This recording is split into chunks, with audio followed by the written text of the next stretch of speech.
Hello guys, in today's video I will be showing you how to fix eFootball uh, widescreen problem. So the answer is easy, just go to the settings and then scroll down to the apps section and then go to the search and search eFootball and then go to the storage, and here you will find this clear cache option. Click on it. Now you can go check it if it worked, and if it didn't you can try to restart your phone or turn the Wi-Fi off and on, or the Bluetooth or the airplane mode. Also you can try to clear data, but be careful. If you clear data, all this application's data will be deleted. This includes all files, the settings, the accounts, the databases, etc. So be careful if you want to clear your data.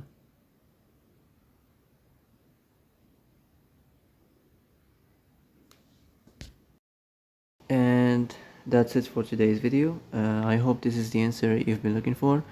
If you like this video, don't forget to like and subscribe, and see you in the next video. Thanks for watching.